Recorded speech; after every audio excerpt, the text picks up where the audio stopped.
Ok, bueno profesora, en este caso voy a explicar este circuito que es el tercero, que dice esquema de mando para la activación de un contactor condicionada a otro. O sea, vamos a activar, o mejor dicho, por medio de la activación de un contactor, vamos a poder activar otro. Y ese otro contactor solamente se va a poder activar si y solo si el contactor anterior haya sido activado previamente. Veamos el circuito en Cadecimo versión 4. Ok. Eh, bueno, voy a desconectar y voy a explicar un poco el circuito. Tenemos líneas, línea positiva, línea neutra, tenemos fusible. En este caso los he dejado con nombre común para maniobrar solamente uno solo y el otro juegue dependiendo ese tipo de movimiento. Ok, tenemos un contacto cerrado con enclavamiento, el cual está denominado como S. Ese contacto que nos va a permitir a nosotros desactivar el circuito.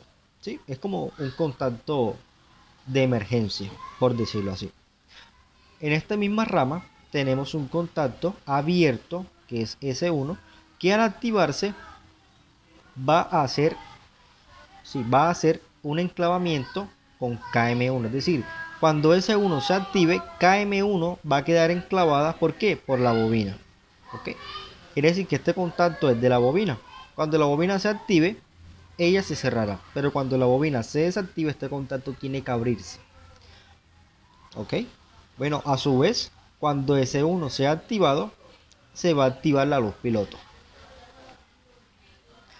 Tenemos también, y nótese que esta línea, este nodito que está aquí, está conectado ¿dónde? En el contacto de emergencia, en la parte inferior. No está conectado en la línea. Entonces, como no está conectado en la línea, este circuito o esta rama va a recibir alimentación solamente de la rama anterior. ¿Sí? Quiere decir que si yo por XY motivo abro este circuito, tanto la rama de la bobina KM1 como la rama de la bobina o el contactor KM2 van a estar apagados. ¿Quiénes van a poder o van a tener la posibilidad de estar encendidos? KM2.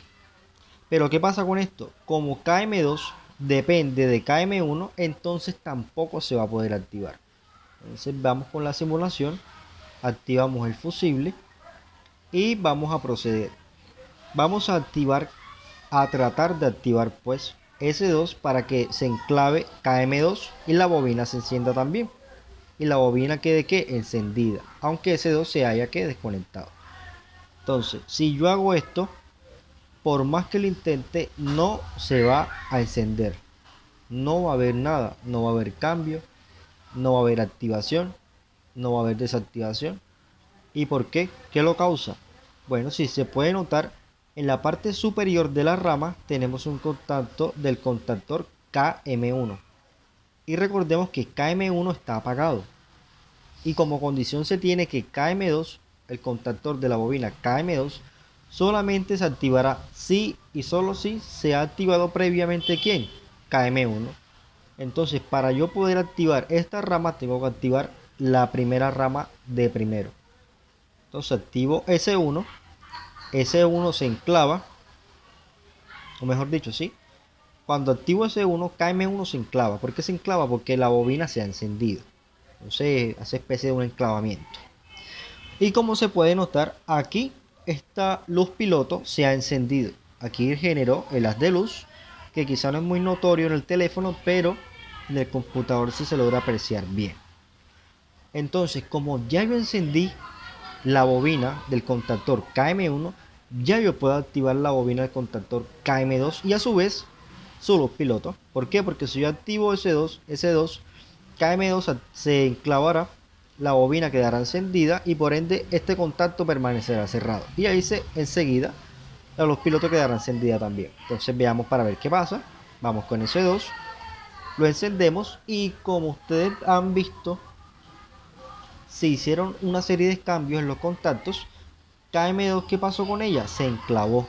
Entonces la bobina está encendida y por ende la luz piloto también va a estar encendida. Aquí está.